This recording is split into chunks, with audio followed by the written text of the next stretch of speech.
get ready for 2 fights. But yes, and after I beat him the second time, I probably would ask the WBA to let me go up to 140 and beat his applause. As Gervonta Tank Davis is gearing up for his highly anticipated return to the ring, sparking widespread excitement among boxing fans, the WBA lightweight champion is set to face Lamont Roach Jr. in a showdown that has already created significant buzz. While Roach seems confident ahead of the fight, the reality is that he could be stepping into a highly challenging encounter, so give for 2 fights. But yes, and after I beat him the second time, I probably would ask the WBA to let me go up to 140 and fight Vasyl Lomachenko. Widely considered one of the most technically skilled fighters of this generation, withdrew from unification talks, with Davis paving the way for this fight. Lomachenko has opted to take the remainder of 2020 off, fueling speculation that he might retire in 2025. Consequently, Dave's team had to search for a new opponent and swiftly narrowed the options to 2 fighters: Jose Rios Valenzuela. Dante Davis, a Baltimore native, is widely regarded as one of the top pound-for-pound fighters in the world, ting an undefeated record of 30 wins including 28 knockouts. Davis has consistently demonstrated his superiority. He has faced opponents from the super featherweight division while establishing his dominance in the lightweight rank. Lamont Roach Jr., the reigning WBA junior lightweight champion, received approval to move up in weight to take on the formidable Davis. Roach, but when you look at Shakur Stevenson, when you're looking at these other fighters that he should really be fighting, he don't want to do them fights, he wants to retire.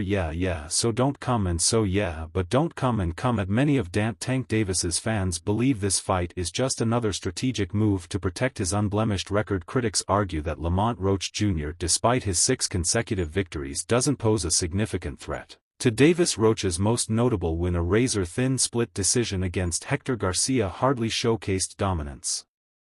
Nevertheless, Roach remains confident, insisting he's not just another stepping stone for Davis. Taking to social media, Roach boldly declared, "You must think I'm one of them regular dudes you fought or something, lol, cut it out." Davis, true to his brash persona, fired back, "I tell you not to talk so much, it can be bad for you, you know that already." Though the exchange sets the stage for what could be an intense showdown. Roach fight. I think that he's had a lot of criticism, but it's not a bad fight. Lamont Roach is a world champion. He's smaller than Gervonta Davis. The problem is not many people are aware of who he is or his ability, but he can fight. I don't think he a huge fight, but not a the Gervonta Davis versus Lamont Roach fight has sparked mixed opinions. While some criticize the matchup, others see it as a respectable challenge. Lamont Roach Jr., a world champion despite being smaller than Davis, is skilled, but relatively unknown to the wider boxing audience. Though this bout might not be a blockbuster, it's far from insignificant. Roach has shown immense confidence by stepping into Davis's domain, a bold move considering Tank's devastating knockout victory over Frank Martin in his last fight, a chilling testament to Davis's raw power. Roach has made notable progress since his sole career loss to Jamal Herring in 2019. Still, many doubt he can withstand the relentless pressure and explosiveness Davis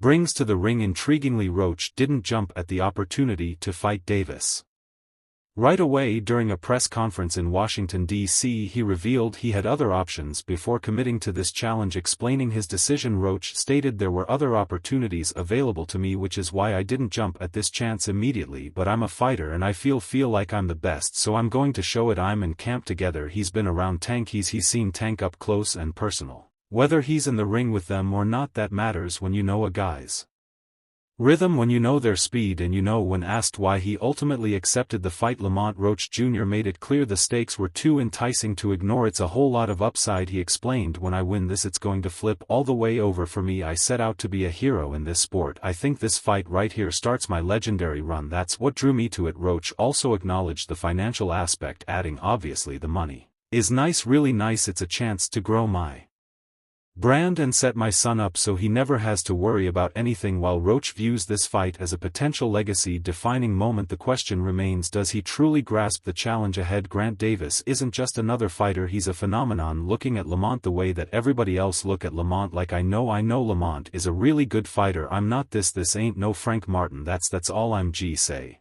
Yeah, it's a real good fight." Adding to the intrigue, Jose Rios Valenzuela, another potential challenger for Gervonta Davis, won't be stepping into the ring until next year. Valenzuela's camp had shown interest in a fight with Davis, but complications like Isaac Cruz's pursuit of a rematch and Valenzuela's rumored clash with Gary Antoine Russell sidelined him from contention. This development leaves Lamont Roach Jr. as the man standing in Davis's way, and he's embracing the spotlight. Roach has been vocal about his mission to make history and silence the skeptics. "I work my ass off to get right here," Roach declared. "They took this fight for the naysayers and all this and all the people talking, __." About the fight, "I think he actually took the fight cause he know that I'm a dog and, he want to prove his SC. Here's the catch: confidence can only take you so far when you're facing someone like Tank Davis." Despite Roach having months to prepare, he's already talking about what a victory would mean for his future. The issue is Davis has seen it all before. Every opponent comes in with lofty ambitions, only to be humbled by a devastating knockout. Highlight reel. There's also the challenge of Roach moving up in weight. While he's found success at the junior lightweight division, stepping into the lightweight category, especially against a power puncher like Davis, presents a steep climb. The added weight might provide Roach with more power, but it could also slow him down. Say ninth round. What I say ninth round, you say ninth. Yeah, what's your response to that, Lamont? "Look, he got scared. Look that I'm telling you, saying you going down in a night." It's no secret that some fans viewed Gervonta Davis's choice of Lamont Roach Jr. as a calculated move. Critics argue that Davis often selects opponents unlikely to pose a serious threat, allowing him to bolster his record while avoiding tougher competition in his division. However, regardless of these criticisms, Davis has consistently delivered electrifying performances that have kept fans on the edge of their seats. Oscar de la Hoya believes Roach might just shock the world and pull off the impossible against Davis. Roach may not have the power or flashy record that typically draws attention, but de la Hoya sees something in him that others tend to overlook. For de la Hoya, it's not just about raw statistics or past victories, it's Roach's ability to adapt and think strategically in the ring. It's going to be a tough night for Roach, but you can never count him out. Watching him fight up close and personal, he's sneaky good, which means he can catch you at any time. He can land combinations sometimes at will, without you even knowing it. He's that sneaky. So yeah, it's going to be very interesting, but most people doubt it. Gervonta Davis's record speaks for itself: 30 wins, 28 by knockout. His reputation as a relentless, hard-hitting finisher has earned him the status of one of boxing's most feared fighters today. On the other hand, Lamont Roach Jr. doesn't appear to possess the kind of knockout power that would make Davis think twice. His KO rate is low, and his most significant victories have come via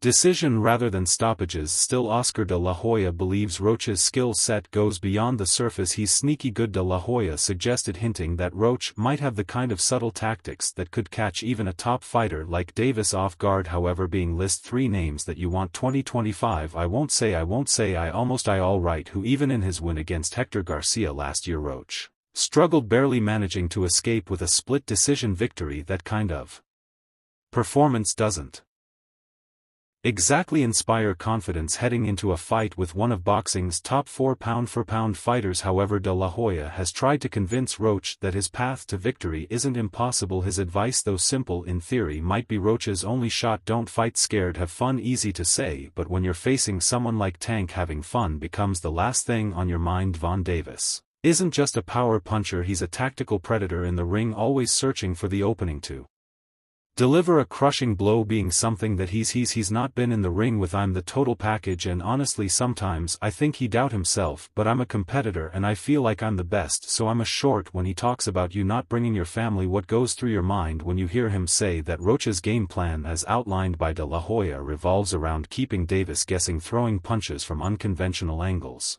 mixing power shots with lighter combinations, and maintaining unpredictability. De la Hoya believes this strategy could disrupt Tank's rhythm, forcing him to think rather than react instinctively. However, even de la Hoya admits Roach must tread carefully. Why? One misstep and it could be lights out. Davis possesses the kind of power capable of ending a fight in an instant. A party I'm going let y'all know something: his